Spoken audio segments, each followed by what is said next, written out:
जो भी दर्शक मुझे देख रहे हैं, आप सभी को मेरा बहुत तहे दिल से नमस्कार प्रणाम। मेरा नाम एंटन प्रशांत है और मैं पेशे से एक हिंदी अध्यापक हूँ। मैंने मेरा जो तजुर्बा है वह करीब करीब 10 साल का है और मैं हाल ही में टेलर स्कूल जो कि कुपम स्थित है उस विद्यालय में मैं पिछले 10 वर्ष से एक हिंदी अध्यापक के रूप में अपनी सेवा कर रहा हूँ। तो आज मैं आप सभी के सामने खड़ा हूँ एक कविता लेने के लिए, जो कि है बहुत ही ये जो कविता है हिंदी व्याकरण में बहुत ही एक खास अंग है। आपने बहुत सारी कहानियाँ पढ़ी होगी और आपने बहुत सारी कविताएं सुनी होगी, लेकिन ये जो आज मैं जो आपको दिखाने जा रहा हूँ कविता, वह एक बहुत ही खास कविता है जो कि मैं आपको बताऊंगा उसके बारे में। तो चलिए तो शुरू करते हैं। हमारा जो विषय है वह है हिंदी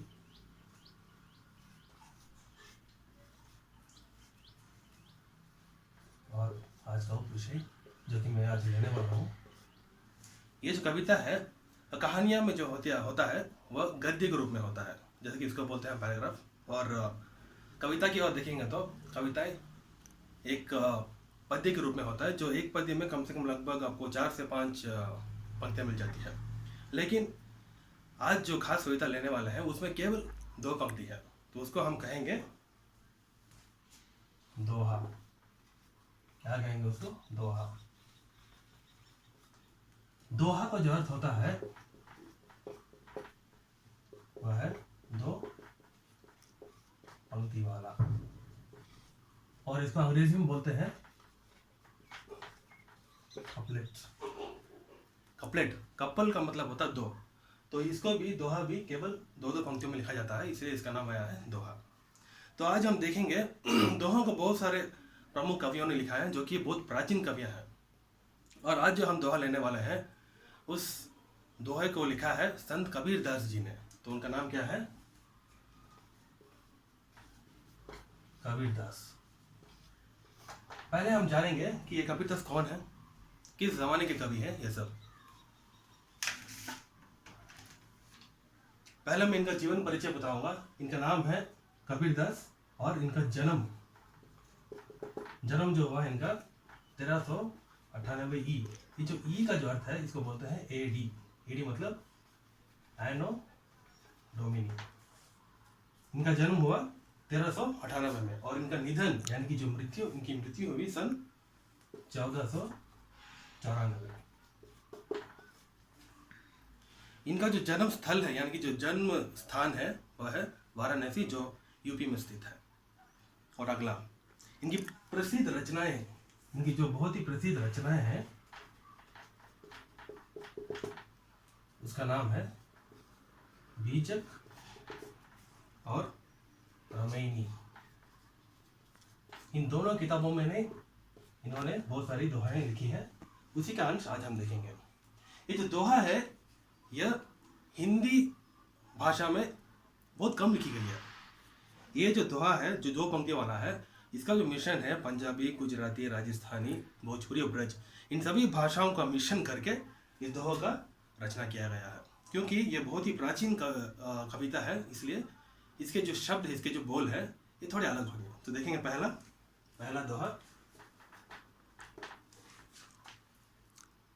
इस दोहा को मैं कविता के रूप में यानी कि गाने के रूप में प्रस्तुत करूंगा। पहला वाला।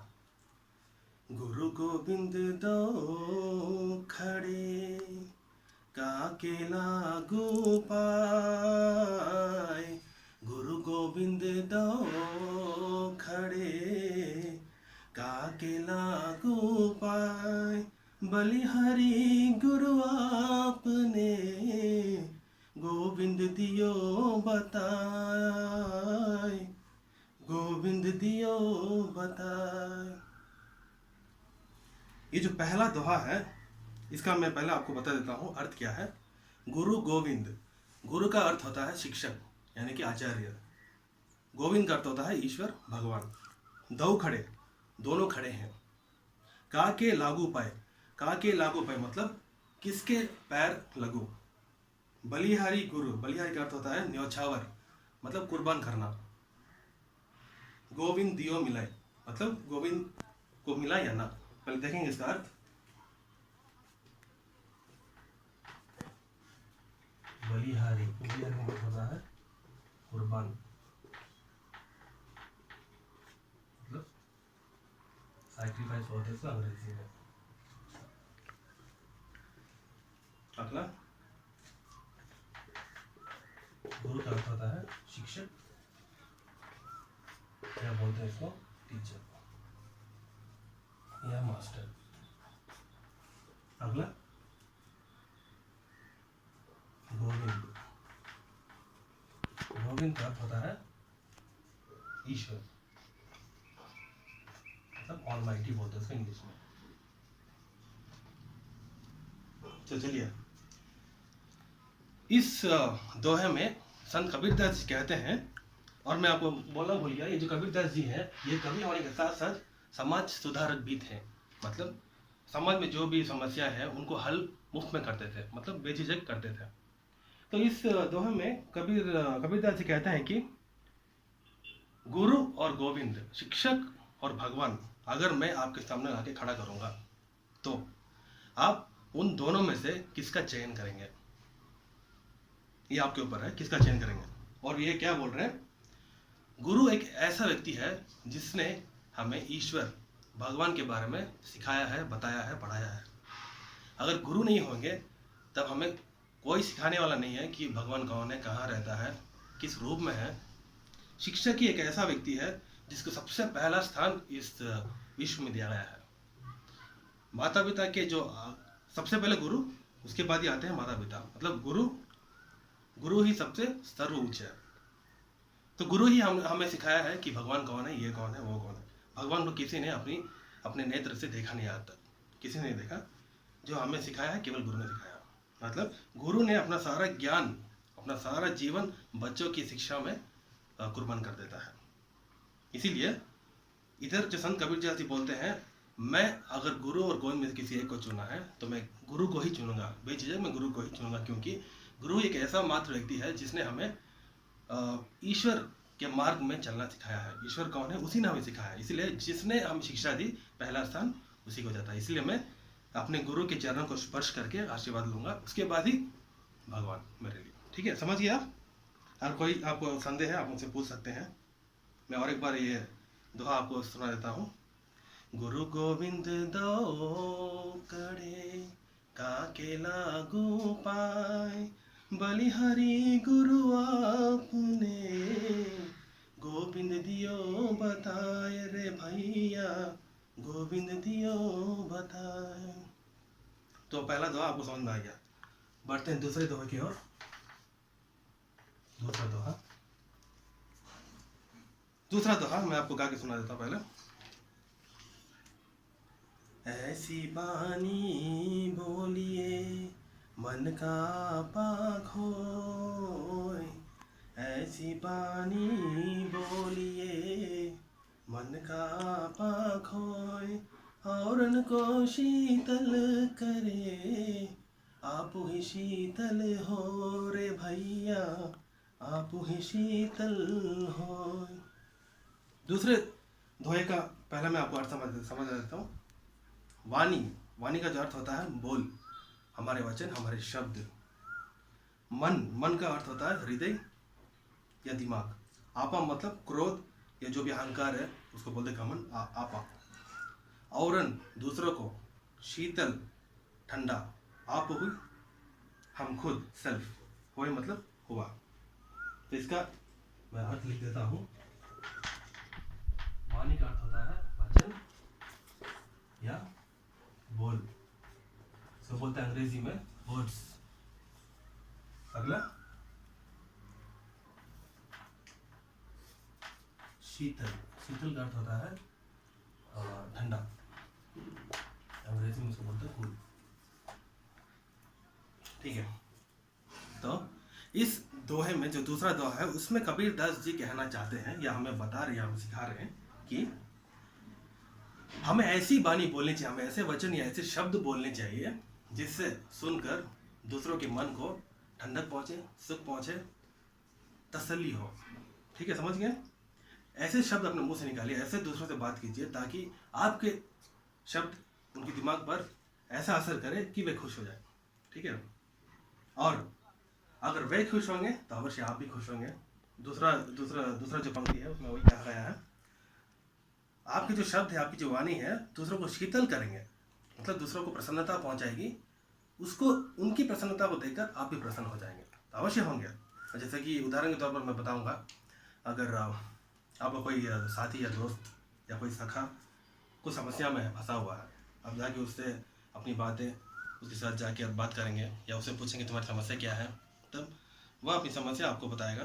तो आप भी उसे अच्छे से शब्द बोल के उसे तसल्ली देंगे, उसे संतुष्टि देंगे कि ये हो सकता है, वो हो सकता है, अच्छा होगा, आज बुरा हुआ तो कल अच्छा होगा। इसी तसल्ली अगर आप देंगे तो अवश्य वह आपके शब्दों से बहुत ही प्रसन्न होगा। उसी का उदाहरण मैं इससे मेल करूँगा।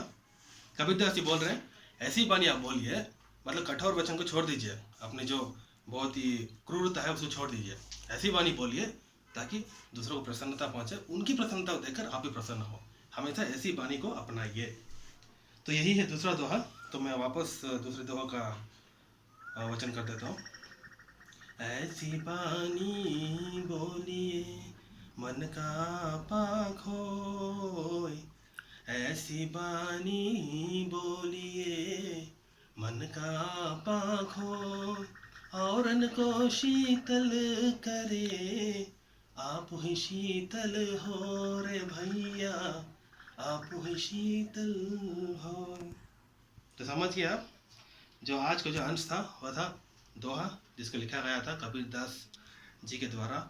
उनके दोहों में इतना, मतलब इतनी शक्ति थी उनके दोहों में कि आज भी उनके दोहे कलयुग में अपनाया जाता है।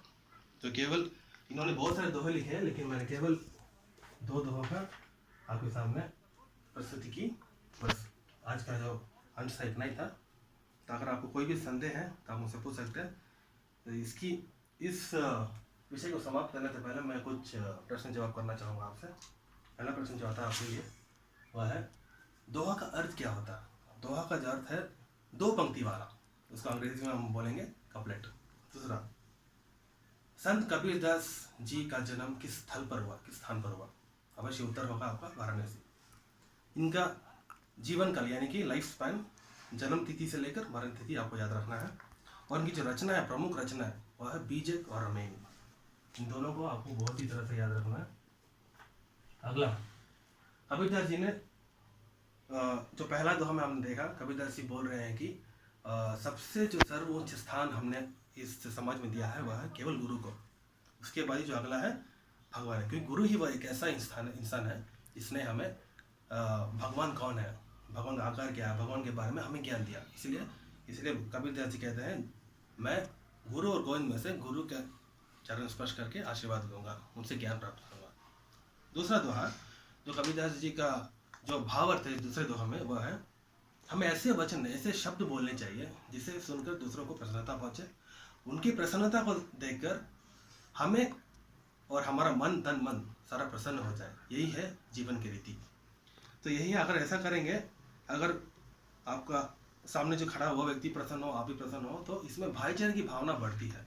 भाईचारे की भावना बढ़ेगी तो अवश्य एकता की भावना बढ़ेगी, तो हमारे देश में जो एकता की भावना है बहुत मजबूत हो जाएगी। तो आज का जो अंश था इतना ही था। आशा करता हूँ कि आपको समझ में आया होगा। धन्यवाद, शुक्रिया।